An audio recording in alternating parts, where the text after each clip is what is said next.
Hey guys, my dad went bald like 20 years ago. Oh wow! And recently going through some of his stuff, and I see that he's got a comb, and I'm like, Dad, you're bald. Why? What's the comb for? Why didn't you get rid of this comb a long time ago? He says, I just couldn't part with it. Oh. I thought you were going to tell me the comb wasn't for his head. Oh no! Oh!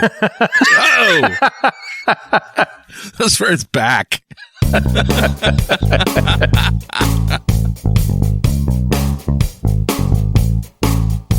All right, so how you guys doing today?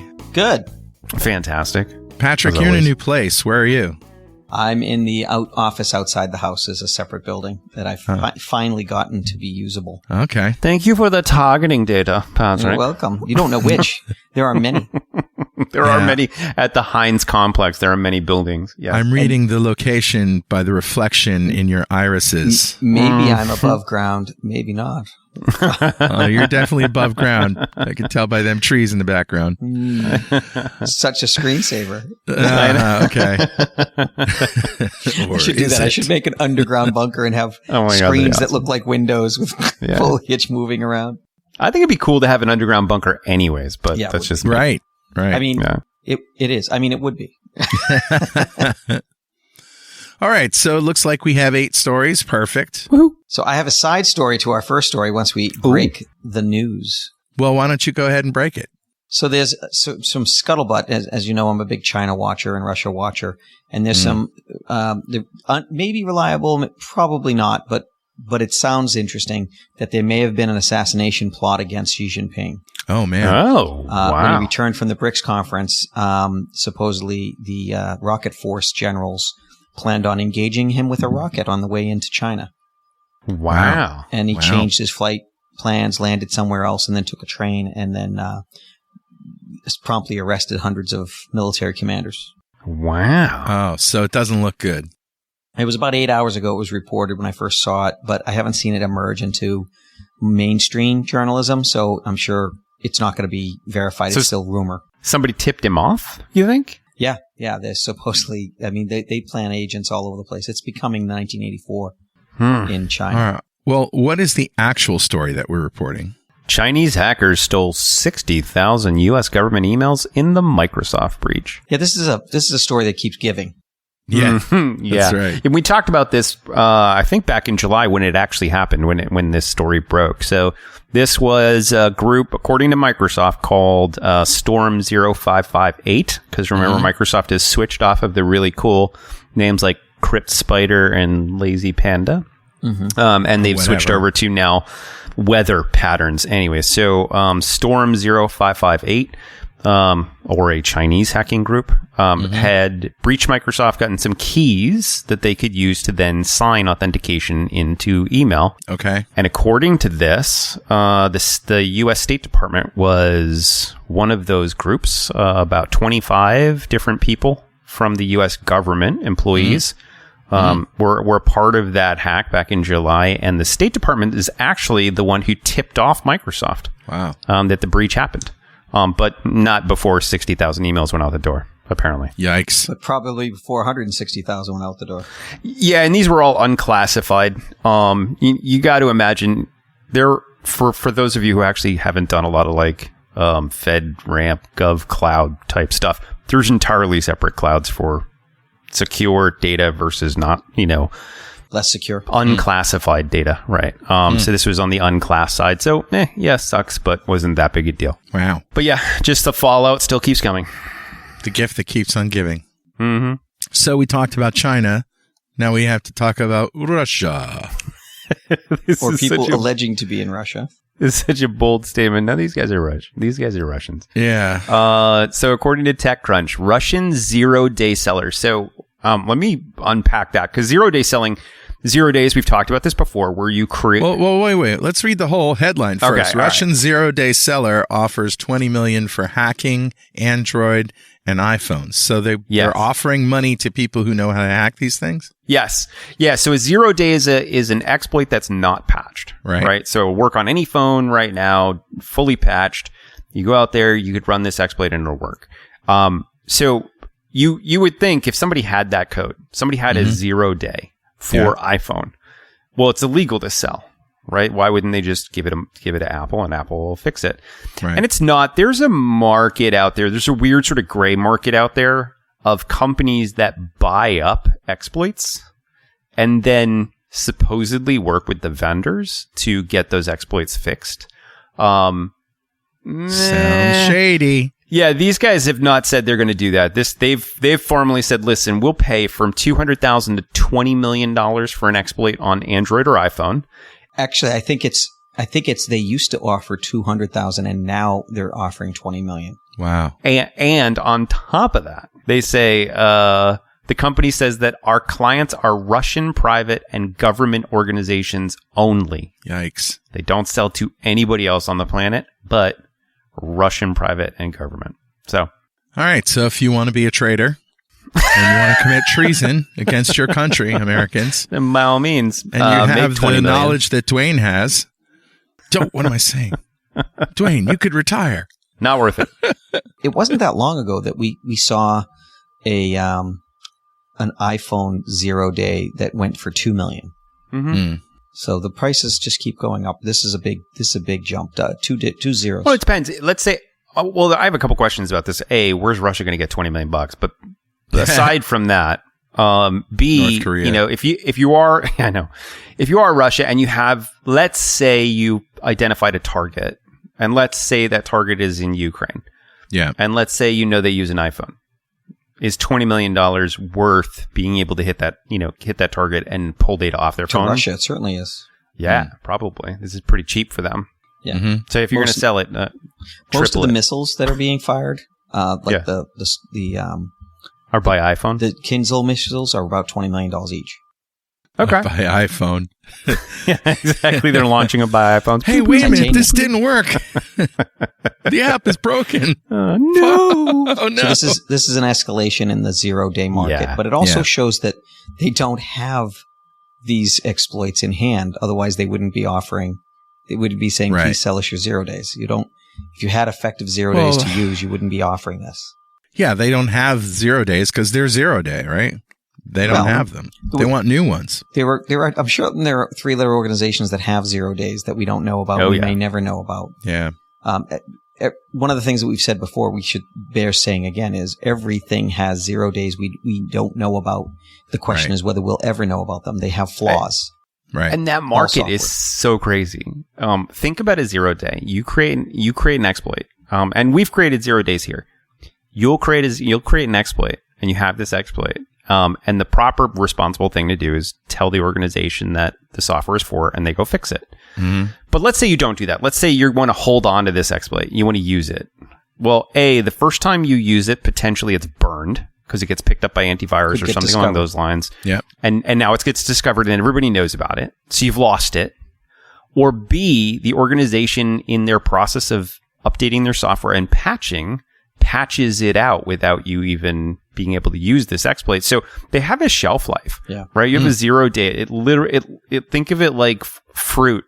Like it's not going to last forever, and it's really delicious for a couple of days, and then it starts to get a little soggy. So, you get to decide what to do with these. Now, like I said, responsible organization, you go to the company, Apple, whoever, and you get them to fix it because that's the good thing to do. And there may be a bug bounty associated with it. There's lots of different variables. Right. Okay. So is there anything we can do about that besides not to commit treason? Yeah. Our advice is don't commit treason. Okay. Don't commit treason. Hey, if you want to create 0 days and give them away, I'm sure our government will take them. But yeah. Okay. Dark Beam. What the heck is Dark Beam, and why should I care? Beam. It's really bad because Dwayne likes it. Oh. Dark Beam? No. Well, I do like Dark Beam, actually. So these are interesting. There's a whole host of companies out there that gather as much information from the dark web, from data breaches, from, et cetera, and they put them all in one place so that you, the user, can go and search. And you can become a customer of Dark Beam and say, their website says they will predict, prevent, and detect cyber threats in supply chain. Big buzzword right now. Automated platforms illuminates your cyber risk among suppliers.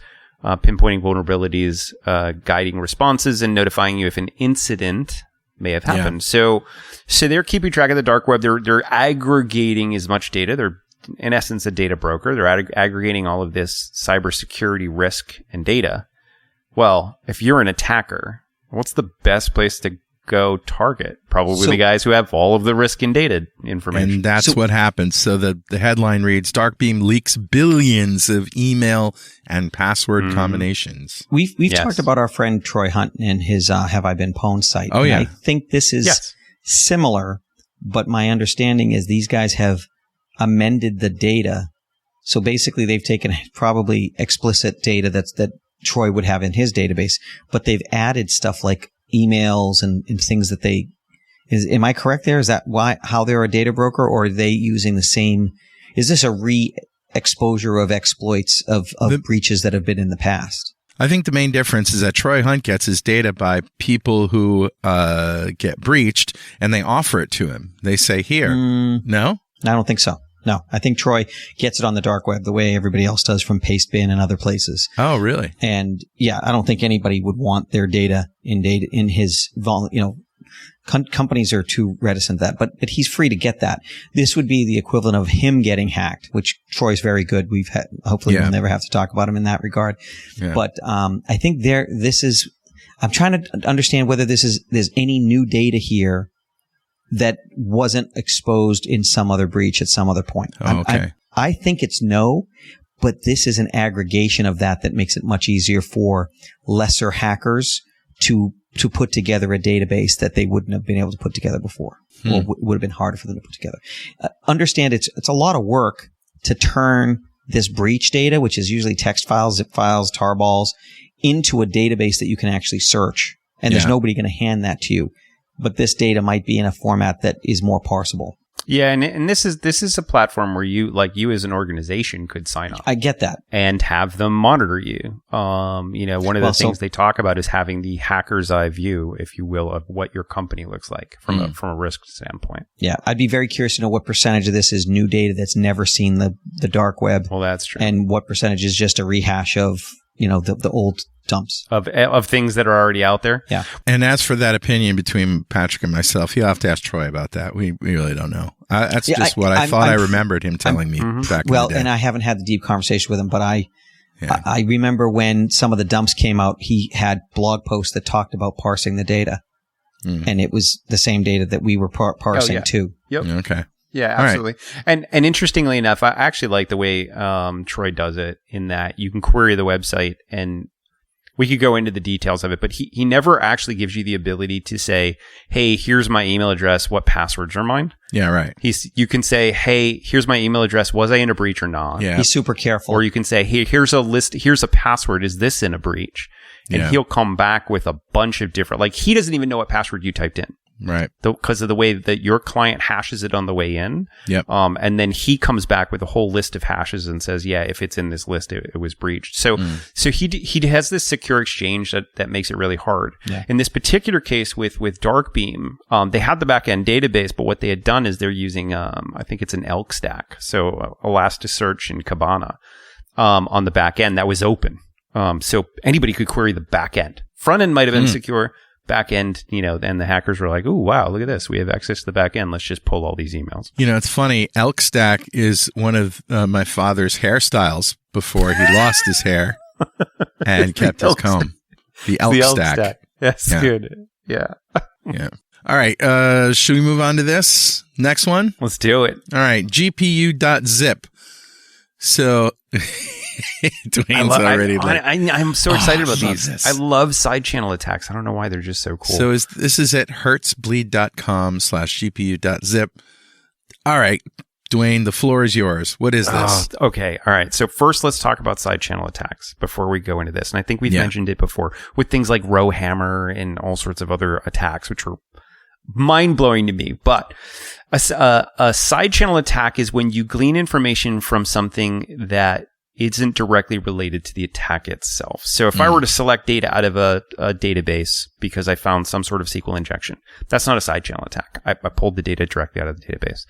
But if I were to do something like, as I'm querying the database, it's not returning me any data, but the pages are returning slower, that's more of a side channel attack because they're crazy. I'm Every side watching channel those attack pages. we've ever seen. They're so cool. It's like watching the electricity coming into your house and figuring out your password based on the cycle changes. Exactly. Yeah, it's so cool. So this particular group of researchers said, hey, we've seen these types of cryptographic bleeds in side channel attacks before. I wonder if we could do it with compression. So as you're browsing the web, data always gets compressed, right? It's not, you're not sending a full image over the wire. You're sending a compressed image over the wire from the server to the client. And then that gets reinflated at the browser side.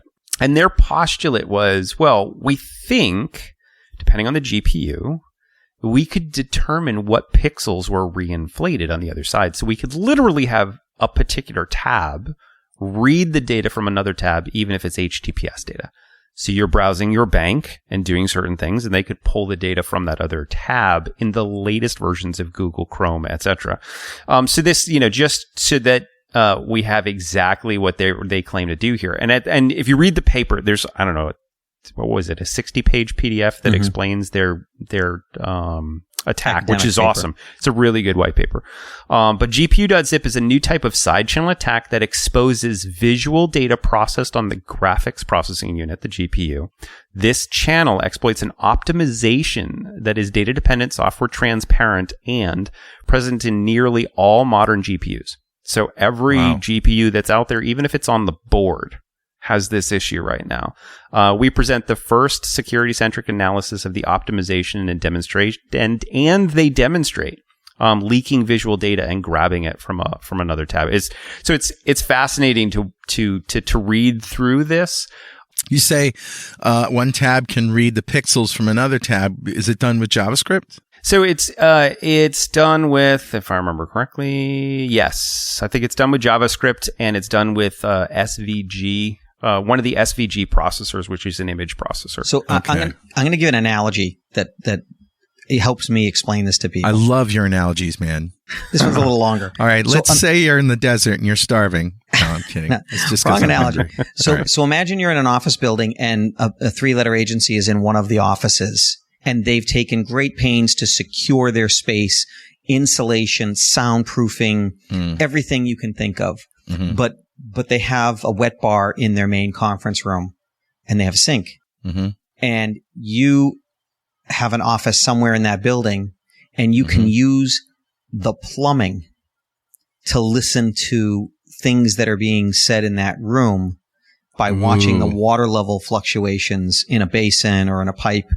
Actually, you wouldn't even have to do that. You could just find the pipe that goes that drains from the sink, and if it's a copper pipe, it's going to echo. You can put your ear to it and hear what they're saying. But imagine that kind of, like, you've thought of everything. You've made sure the windows are proof against laser microphones. There's the ductwork is all set up in a way, but you can't block the water pipes, and you're probably not going to have people putting stoppers in the sinks when they want. So it's this, like, who would even think of this stuff? That's the side channel. It's when you don't see any relationship to how you would get that data, and yet the environment leaks. And that's why you guys get paid the big bucks to think of these ways that you could exploit the room. It's so cool. Yep. Put your ear to the pipe. Yeah, and so this is a really neat attack. If you want to see it working, they have actually a full GitHub with all the code.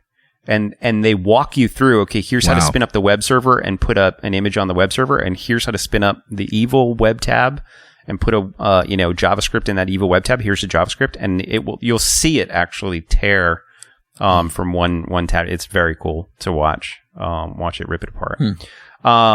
So I like this. Do GPU vendors plan to patch? As of September 2023, no GPU vendor has committed to patching. Yeah. Because I don't know that they know. Google is still deciding whether and how to patch. Well, because they got to figure out what they do. You're Google and you're like, okay, so maybe we fix it, but maybe it's still an issue in Edge and it's still an issue in Firefox, just the way that the SVG processor works, right? My bet is that it's so low level, they would have to redo so much code. Mm-hmm. I mean, imagine if somebody gave you a bug and said, yeah, you're going to have to rewrite 80% of the code of the project with millions of lines of code. So wait, now that we've scared all the users, here it says, am I a user? Should I be worried? And I agree with what they're saying here. They say under most circumstances, probably not. So well, your business websites that you use every day probably doesn't have any exploited code unless they've been hacked and commandeered. Sure. But that's why you should never, ever, ever buy anything from joesdiscountsharkcages.com. Right? Well, here's a bit of advice is you can have multiple browsers. So I've seen people do things with multiple browsers, like if they have two different Amazon accounts, they'll use Firefox for one and Google Chrome for the other, so they can be logged into both, or they can have it remember credentials. There's all sorts of tricks. Mm-hmm. But what if you had a browser like Firefox that you use for your personal junk browsing, shopping, and you had another browser, Chrome or Edge, that you only use for important things like banking, so that you don't have this process that could be tainted. And you do it in a VM. There you go. That's even better. Browse in a VM. Yeah. Even better. Or you do it on your phone in lockdown mode. Right. Or if you're Patrick, you just use a piece of paper. That's right. Right. And then you burn it. All right. So I think we've exhausted this one. It's scary, yes, but you probably don't have to worry about it, especially if you're just using the well-known websites and you're sure you're not getting spoofed. And with that, we'll take a little break and we'll come back in just a minute after these very important messages and with more security this week. Hang on. Woo. And we're back. Security this week. I'm Carl Franklin. It's Patrick Hines and Dwayne LaFlotte. And we're talking about the evil that lurks in the hearts of men. You just said something interesting, Carl. You said that, you should only go to sites that you trust, So like if you're doing a job search, maybe Monster.com or Indeed.com might be trustworthy. Oh, yeah. Well, what could go wrong, Dwayne? Indeed.com. Indeed. Indeed, what could go wrong? In our next story. Indeed. We try and do our best to protect organizations from phishing. Microsoft does a fantastic job. But if you leave an open redirect on your site that can send emails, that's not super helpful. And that's what happened here. So Evil Proxy, the title here is Evil Proxy uses Indeed.com's open redirect for Microsoft Office 365 phishing. We all know Indeed.com, pretty well trusted site. It's not the Shark Laser site. Everybody knows Indeed. Evil Proxy is they're an evil organization. It's in the name, right? It's right there in the name, yeah. I mean, it's not false advertising. But what you could do is you, as an evil person, can pay them to phish a group of users for you. And they'll put malicious stuff and things in there for you to steal credentials and do whatever it is you want to do with that target audience. So Evil Proxy is like, wow, it's kind of a pain in the butt for us to keep trying to find ways to send these emails. I know. We'll find a site that's open to relays, and we'll just relay off that site. And that is exactly what. So an open relay, you're talking about a SMTP email relay, right? For sending emails. So sometimes an open relay is an SMTP relay. Yes. However, is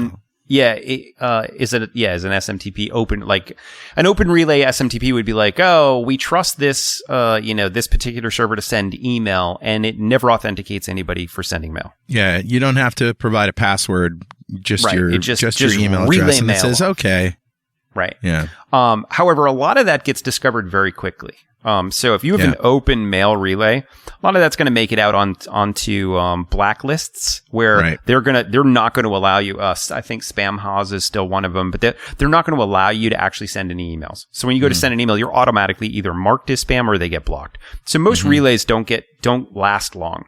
However, if you have a website that sends an email to a user, so let's say on Indeed.com. Every time you apply for a job, let's just say, I don't know that this is the case, but let's say every time you apply for a job or you're an employer and you go to put a job up, it sends an email saying, hey, thank you for your post, blah, blah, blah, here's whatever. And all of that's in a template. Well, what happens if I can just hit that web page and say, well, this is the template. This is the email you should send. And you should send it to this user over here. Oh. Right? So this relay is relaying through Indeed.com. I see. But not necessarily. And the web server is authenticated to the mailbox, to the mail server. So it can send emails just fine. Right? So it's a little bit trickier to find and a little bit trickier to block. Yeah. Tricky. I guess the thing is, has Indeed.com fixed the problem, shut it down? Obviously, they must have, right? Yeah. And so the open relay is interesting. And in this particular case, what they were doing with the open relay, and oddly enough, let's talk open relays real quick. When you go to, let's say you hit a website and it's written in C# and there's a membership provider. The first thing it asks you to do is log in, username and password, right? Right. So let's say I go to dashboard.aspx. Instantly, it redirects me to the login page.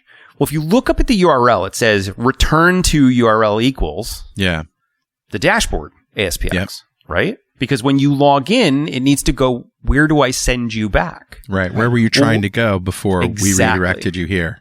So what's happening in this particular attack is I would send a message to a victim, spam message, and I might send it anywhere.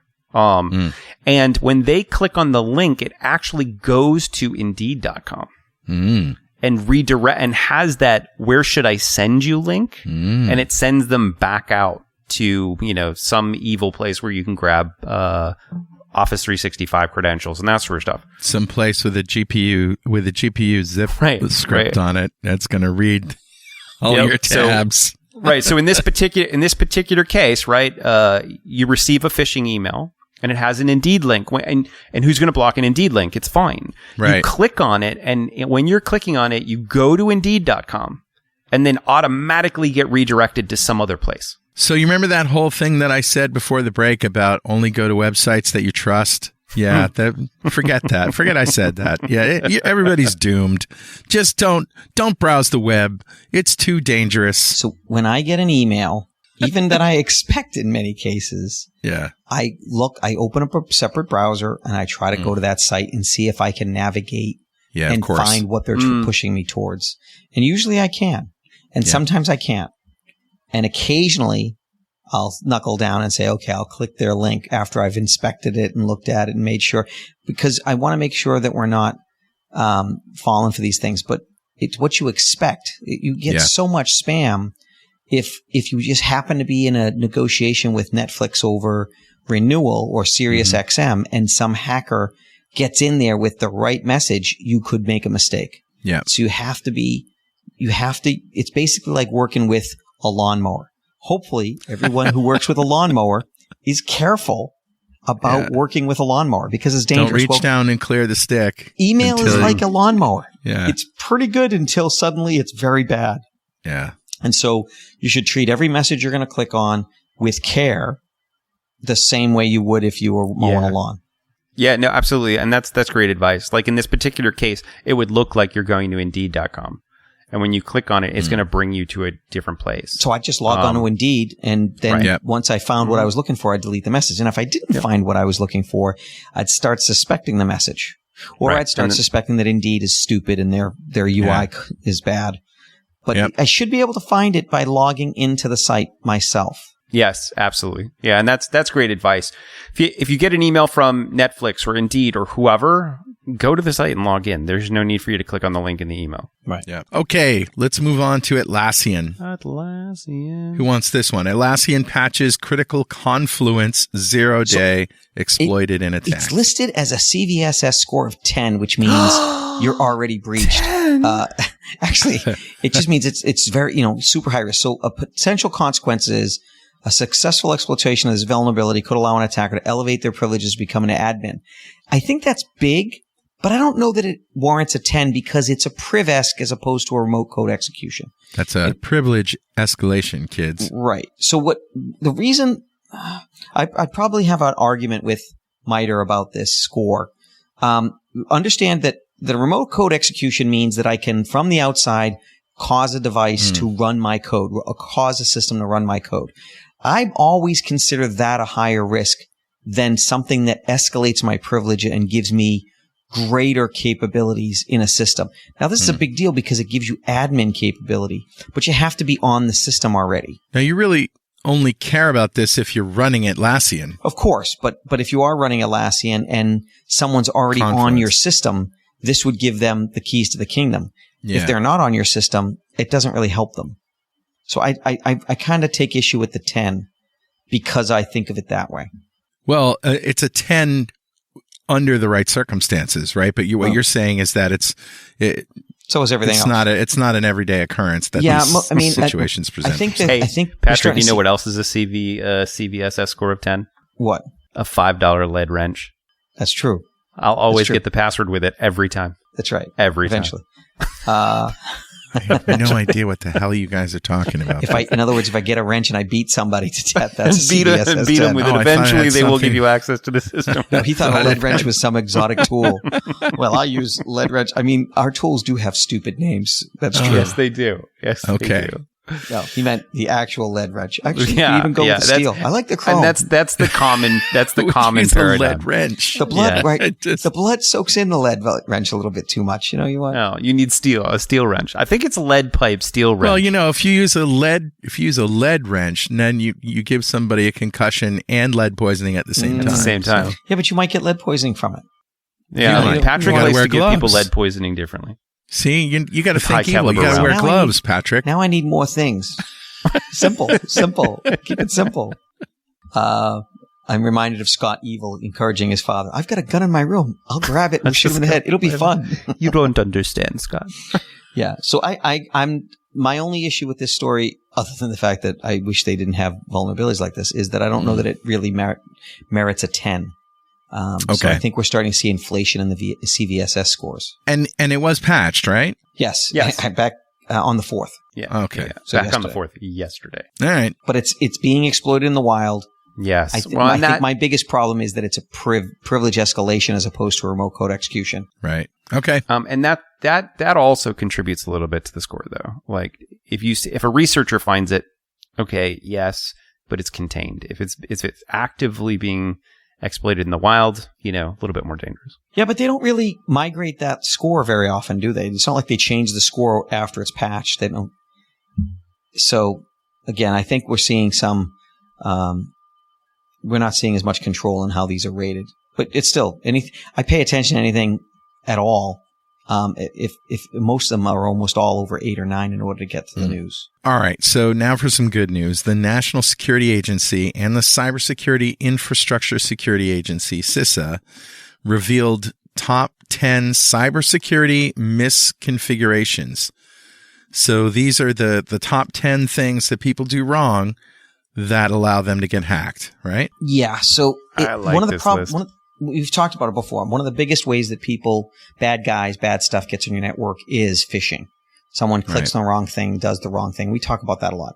But probably a big second place would be misconfigurations that let hackers go in and install what they want, even if with nobody clicking. Okay, so let's run this list. This list. Please Top do. 10. Yeah, sure. Top 10. We run it backwards? Yes. Yeah. All right. Number 10. Unrestricted code execution. Aha. That's kind of not vague. Least privilege. Not least privilege. Yeah, and this is like you go through on your website, you're not verifying when somebody types in code as opposed to just their name, right? If I type in my name in a web page or I type in alert 0, script close tag and it pops up an alert on the page, well, that's unrestricted code execution. You're allowing code to run that the user typed, which is a no-no. That's number 10. All right. Number 9. Number 9, poor credential hygiene. So Poor hygiene's always bad. Yeah. Poor just hygiene's shave your always head bad. like my dad and you won't need to wash your hair ever again. Storing credentials in comments in code or something. Right. Yeah. Something stupid where... Yeah, or keeping really terrible. I mean, we've seen some organizations that have fantastic user passwords, and then when you get to like server passwords, they're just absolutely abysmal. So poor credential hygiene, never a good thing. Always have better passwords, multi-factor authentication. Yeah. And you're good to go. Okay. Patrick, you want to do number 8? Insufficient access control lists on network shares and servers. This is what I meant before when I said least privilege. Basically, you should limit things to only what they must do and not just say, oh, this needs to write here and there. Oh, that's too much. Let's just make it admin. That's a problem. Yeah. And I can't, there has not yet been a red team engagement we've done that we have not found a share that is that's open and has sensitive data of some sort on it. Sometimes it's a PowerShell script with a username and password. Sometimes it's a list of usernames and passwords. And this is in larger organizations. Yeah, we've seen sometimes it's like somebody's personal mortgage application. You're like, okay, well, now I have all the information for you. So, there's no reason for just some random user to have access to open shares on the network. No open shares ever. Number 7, Dwayne. Number 7, weak or misconfigured multi-factor authentication methods. This one's goofy too. You want to be careful with what you implement for multi-factor. Never roll your own. Never be like, oh, you know what? I'm smarter than all of those multi-factor authentication companies out there. I'm just going to roll my own. I remember when we were just happy if people did multi-factor. Now it's now you need to worry about the strength of multi-factor. Now it's quality multi-factor. Yeah. So needless to say, and it used to be. You guys remember back in the day. It used to be they would ask a question like, oh, you got the right username and password, but what's your grandmother's name? And you're like, yeah, exactly. Whatever. So that would be a sort of an example of a weak multi-factor. You want a strong multi-factor. Wasn't that long ago. No. Move so fast. Who is it that said, I just answer every security question with the answer is chocolate? That's me. Patrick. That sounds like I said that, but I don't actually do that. But I don't do that as Patrick's frantically changing it from chocolate. You could do that. It is a strategy. They don't because let then you. Somebody could actually know your grandmother's name, and it's wrong because you put chocolate.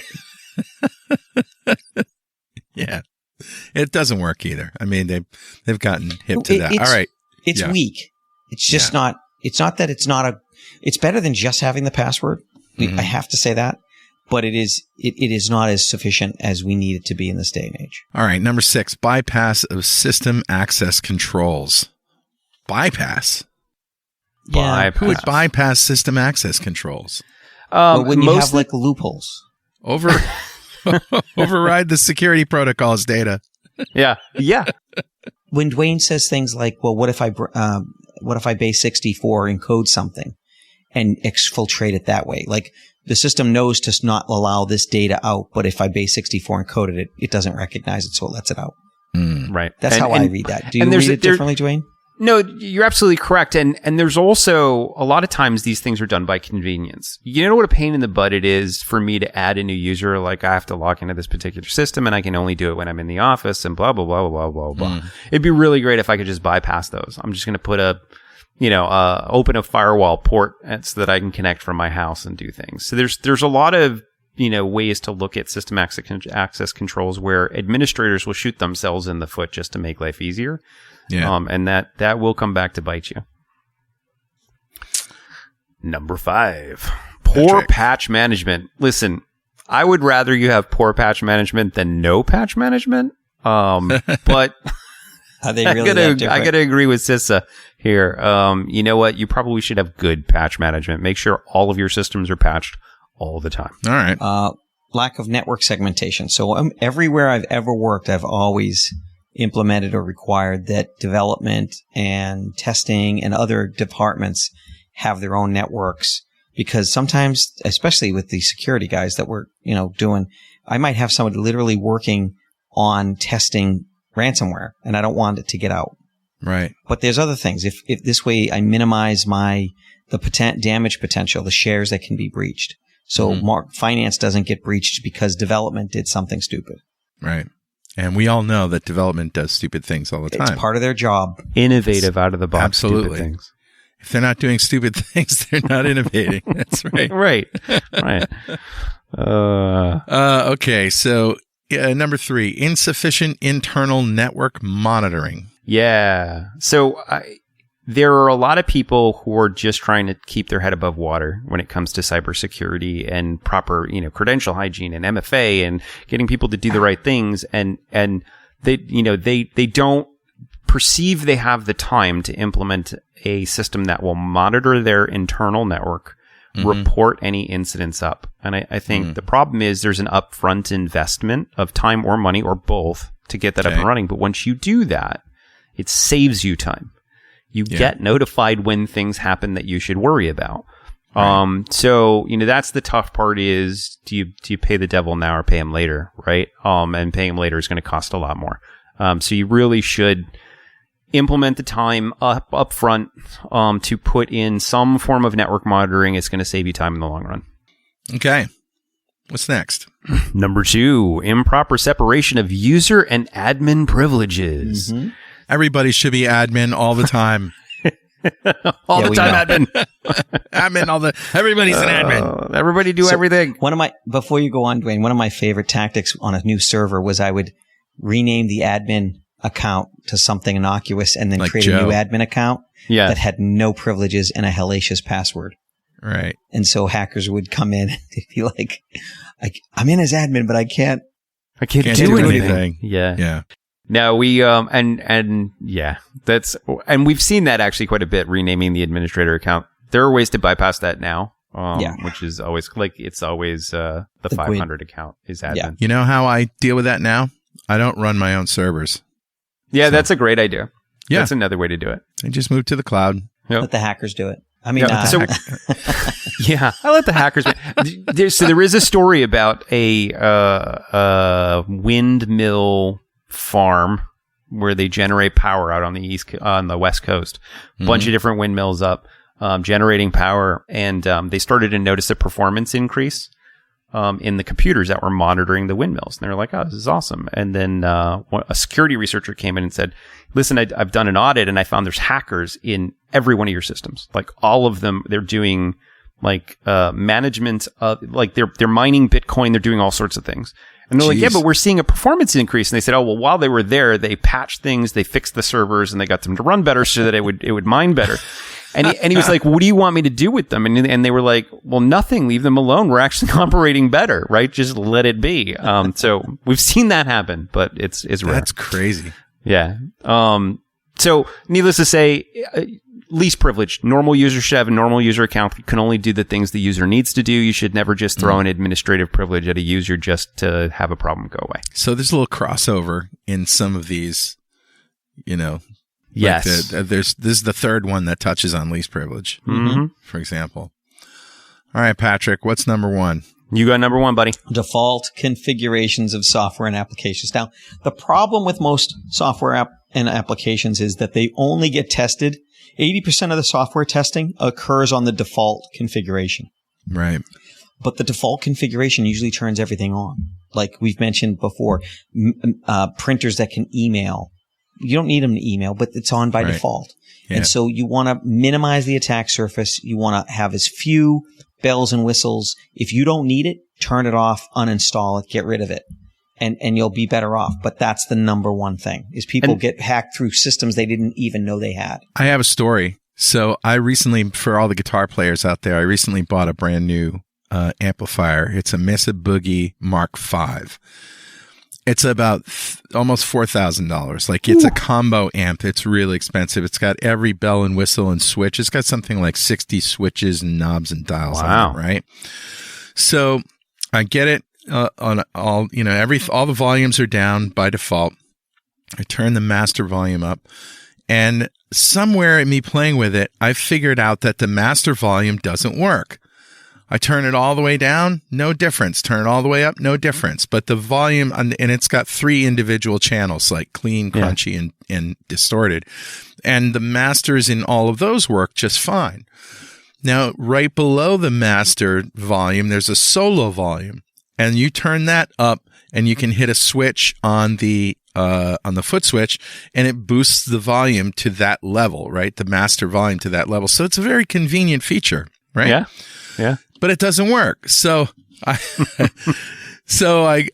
called my local amplifier repair guy, who's great, and every town should have one. Somebody who works on tube amps. He's like a nuclear engineer. He builds his own tube amps. Like, he's brilliant. And then I opened the manual, and the manual says that the master section is only engaged if you flip the switch on the back that turns on the effects loop. Now, I don't use the effects loop, but it doesn't matter. That switch has to be God. In order for the master volume to work. The master volume, Not that's so much like the door on a car, right? Oh, by the way, in order for this door to work, you have to get under the car and turn this little switch. That's awesome. Yeah, and far too often, I think a lot of people don't take the time to go through like the manual and that sort of stuff that you did, and they go, you know what, it's working, Well, and then they just leave it alone. Right, they leave it alone. It was just unintuitive, yeah. So I left it alone, and I thought it was broken. Right, yeah. The other thing we see with default configurations is default usernames and passwords. We find it all over the place. Where it's a camera system, default username and password of admin. A printer, default username and password of HP and admin.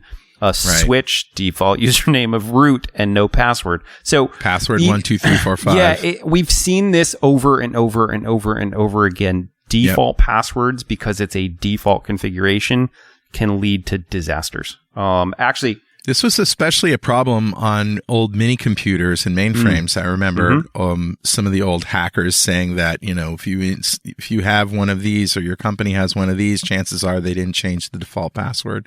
Yeah, because it was inconvenient. Yeah, and sometimes it was like the maintainer password or the implementer password or whatever that nobody went and changed once it was already, you know, turned on and stood the server up. So right. Those are your top 10. Well, there you go. There's the top 10. So that prolonged our getting to the clickbait story of the week, which is the Red Cross issues rules of engagement to war-focused hacker groups who say, screw you. So I have a strong opinion on this. So I'll let you guys go first, and then. First of all, tell us what they're saying. I think you summarized it pretty well. Yeah, here's the rules. Think of this as like the Geneva Convention for cyber people. Right. A, do not direct cyber attacks against civilians. That's number one. B, do not use malware or other tools or techniques that spread automatically. So if you're targeting a military objective, you can't have it spread to civilian objectives indiscriminately. That's a no-no. When planning a cyber attack against a military objective, do not do everything feasible to avoid or minimize the effects on civilian operations. Just because you're targeting a military base, don't have it take down the power grid. Because that's going to hurt civilians. Do not conduct any cyber operations against medical facilities or humanitarian aid facilities. Do not conduct a cyber attack against objects indispensable to the survival of the population. So we're talking water treatment plants, that sort of stuff. We're talking to you, Russia. I know. Do not incite violations of the international humanitarian law. Makes sense. And comply with these rules even if the enemy does not. That's the short list of what you should be doing. So has anybody agreed to this Geneva Convention of war hacking? I think most non-hackers have. Yeah, I was going to say, I think most of the hackers that are involved are like, no, sorry, not going to do it. Sorry. Yeah. Well, because there's no ramifications. Here's my things. They're wrong. There are ramifications. They're just not short-term ramifications. So when the Nuremberg trials was kind of the lightning rod for war crimes and, you know, what happens if you violate the Geneva Convention. So I could see this turning into the cyber Geneva Conventions. And let's say, you know, a black swan event happens, Putin is deposed, and Russia collapses. What you He's could using find military is, terms again, Dwayne. What's going on? Swan's not Hang on, let me pull out my thesaurus here. It means when something unexpected or unforeseen happens. Let's say Russia collapses and turns into a different kind of government who is willing to cooperate with the international community after the war. And they go and they arrest the Conti gang and some of these other people who said, no, we don't need to listen to the Red Cross. They could become war criminals.